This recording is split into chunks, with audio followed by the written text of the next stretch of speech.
Hi, my name is Rebecca. I have narcolepsy, and this is my channel, My Narcoleptic Life, where I share a little bit about my narcolepsy experience. Jumping in quickly with a disclaimer, because I forgot to put it in. I am not a doctor or a medical professional. I'm just somebody that experiences narcolepsy, and I'm sharing my experiences. Seek professional medical help if you are struggling. So, I'm sorry I sound a little snotty today. I do have a head cold, and I'm home and self-quarantined as a result of it, but I have a lot of I don't have a lot. I have a little bit more energy than usual, and a lot more free time than usual, so I thought I would spend that time just to talk about my medication to treat my narcolepsy. So I'm going to talk about a little bit about my journey, what I currently take, and then like, do I take medication breaks. I also do some like natural or non-medication things, and I'm going to talk about that in a separate video, and I'll like link it somewhere or something like that. So let's see, let's talk about my initial medication. I started off taking like Ritalin or a generic of Ritalin, I don't remember. And the first day I took it, I started on a fairly low dose, and my doctor had written the dose a little bit higher, but he said start with this low amount and then like work your way up as you need it. And he told me like what I should expect to feel. So I should expect to feel awake during the day, but still able to go to sleep at night. If I was jittery or if my hands were shaking, that was a sign I was on too high a dose. So I said, all right, cool. First day was magical. I was like, is this what energy feels like? Is this what it's supposed to feel like? It was great. After that, I continued to like the way Ritalin affected me, and I felt like it was doing good things. You know, I could definitely stay awake while I was driving and at work and all that kind of stuff. I will say I had a little bit of side effects on Ritalin. The number one and the most frustrating for me was Ritalin killed my appetite. I had no appetite whatsoever. I'm already a fairly thin person. I have like a normal BMI. The longer I was on Ritalin, the lower my BMI dropped, to where I was like borderline underweight. I wasn't there yet, but we were really close. It had been about a year, and my doctor had warned me. He's like, I won't keep prescribing this to you if your weight continues to drop. And I was like, that's fine. But every time I try to eat, you know, I would chew food I liked, and the food would be in my mouth, and I had such little appetite that the thought of swallowing the food made me want to vomit. Like, just turned to mush in my mouth, and I did not want it. It was gross. And he was like, I've heard that before. Let's try something different. And I will say, prior to this, I had a little bit of trouble getting my Ritalin filled. Pharmacies would also often be out of it, or they wouldn't be able to fill the full prescription. Like, it's a class 3 narcotic here in the United States, which means that some people abuse it, and as a result, they've passed legislation that makes it way more challenging to get, which is frustrating for people who aren't abusing it. You know, so I get why the laws were made, but it can be frustrating. Anyway, so my doctor prescribed me Adderall. Went to the pharmacy, went to get this prescription, and discovered that my insurance did not cover Adderall. It was like $60 or $80 for a 1-month prescription, which isn't like crazy, but you know, I was 22 and I didn't want to spend that much a month on my medicine. And maybe that was with insurance. I don't know. I just remember it was really expensive, and insurance was like, we've done all we can. Good luck. So I called him back and was like, is there another option? There's generic Adderall. Some people with narcolepsy say that it doesn't work as well. I can't speak to that because I never took the brand name stuff, so I don't know. I take one of the generics called dextroamphetamine, and I don't really feel comfortable sharing my dosage. I will say that it's not super crazy high, but it's more than other people. It's in the middle, I guess. I wouldn't compare dosage to other people. I don't think that's a healthy thing to do. And I also think, I don't know.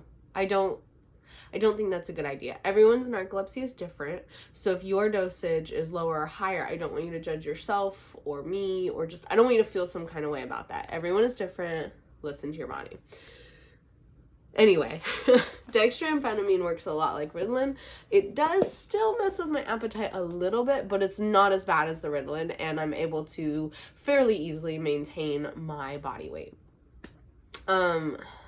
Now, I was taking that, and then, let's see, fast forward probably about 2 years, and about 2 years having been on, I did about a year with the Ritalin and 2 years with the dextroamphetamine. The dextroamphetamine was still working really well during the day, but I started to experience more insomnia. I was having a hard time falling asleep or staying asleep. My dreams were getting really crazy. I was having a lot more of the like sleep paralysis and the hallucinations. So every 3 months, with a class 3 narcotic in the United States, you have to go back to the doctor every 3 months to redo your prescription. So during one of my 3-month checkups, I mentioned to him the problems that I was experiencing, and he said that was the first time he'd ever brought up Xyrem. Xyrem is specifically designed for people with narcolepsy. Trying to figure out how I want to say this. It's really hard to get. It's harder than a class 3 narcotic, and I'll talk about why that is in a second. And so he gave me some pamphlets and some information, and he said that, there's a pretty long approval process. So in the meantime, I want you to try baclofen. Now, baclofen is actually a low-grade muscle relaxer, but early studies have shown that people with narcolepsy actually experience, it helps the REM sleep cycles when they're asleep. So I think it keeps you from going into REM too much, so you get a deeper sleep. So it doesn't really help me fall asleep, but I stay asleep better, and the sleep that I'm getting is quality sleep, which is really important. So I started with a low dose of baclofen. I've since increased that dose some, but I have found the baclofen to be really helpful, really helpful. So I kind of looked into the Xyrem, and at the first time he gave me the pamphlet, and the doctor said to me, don't freak out when you Google it. And that should have been a sign, because I Googled it and freaked out. So Xyrem is also known as GHB, which is like the original date rape drug. It's hardcore stuff. In the United States, there's only one pharmacy that produces it, and there's a lot of rules to be qualified for it. They deliver it to your home, you have to sign for it. There's just a lot that goes into it. So I was like, okay, I'll try it. So I submitted it to my insurance, and my insurance, United States is fun. My doctor was like, she has narcolepsy and needs this medication. And my insurance was like, but does she have narcolepsy? Does she really need this medication? And, my doctor submitted paperwork to show that, yes, I do have narcolepsy and I do need the medication. My insurance was like, let's try something else first.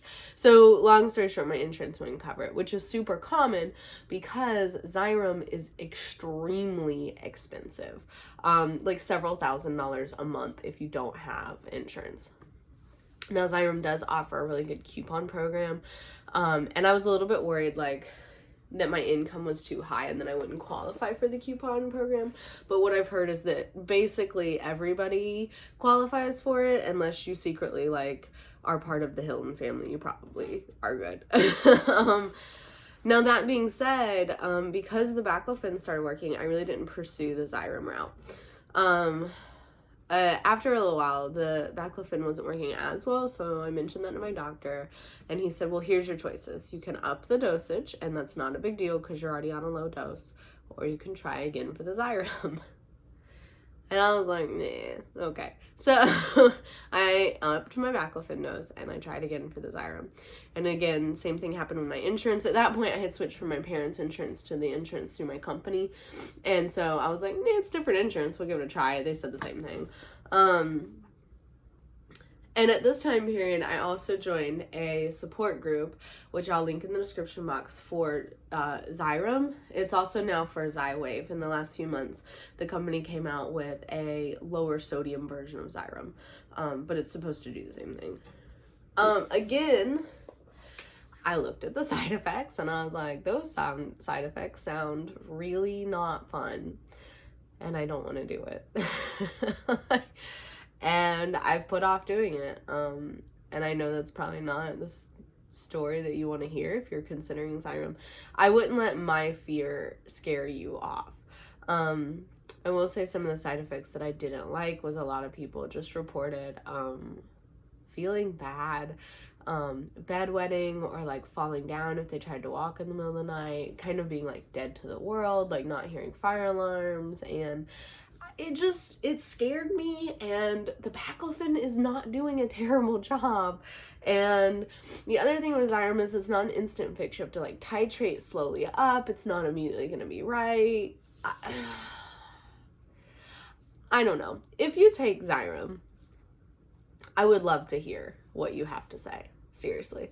Because I've just been all over the place about whether or not I really want to do it. It scares me. That's the short version. It scares me, and I don't know. Anyway, so currently I take dextroamphetamine during the day, keeps me awake. Baclofen at night helps me stay asleep.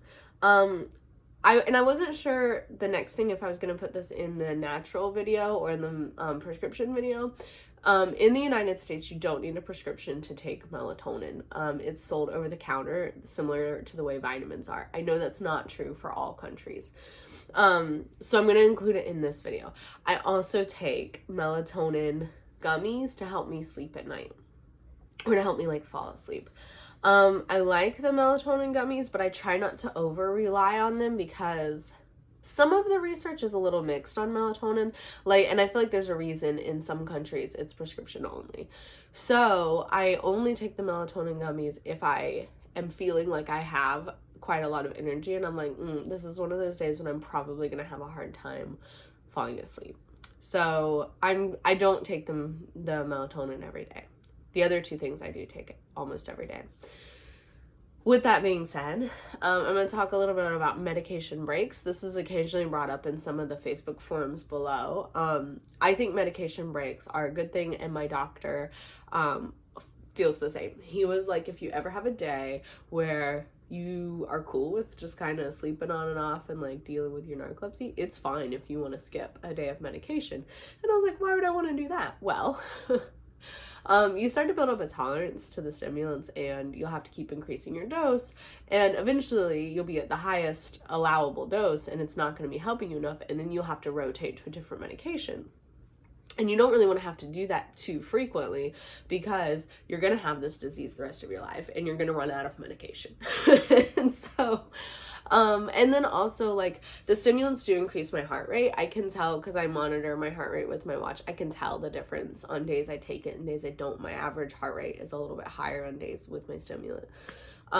So I do skip it sometimes, not a lot, but sometimes. So for example, I am homesick right now. I genuinely don't feel good. So I have not taken my stimulant medication for 2 days because I want to sleep. I want to get better, from my cold, and sleep helps with that, you know? So I don't take extra of the baclofen, but I do skip the stimulant. Some other examples of like major times I skip the stimulant, anytime I'm doing something where I want to sleep afterwards. For example, when I got LASIK eye surgery, I skipped my stimulant because they basically recommend you go home and take a nap afterwards, and I didn't want to be wide awake for that. It didn't sound super fun. You're not gonna fall asleep during LASIK eye surgery. Like, I didn't run that risk, so you know, I just wanted to be able to relax afterwards. I didn't want to be awake and have like crusty eyes and not feel very good. Same thing if I've had any procedures, like when I got my wisdom teeth taken out, similar experience.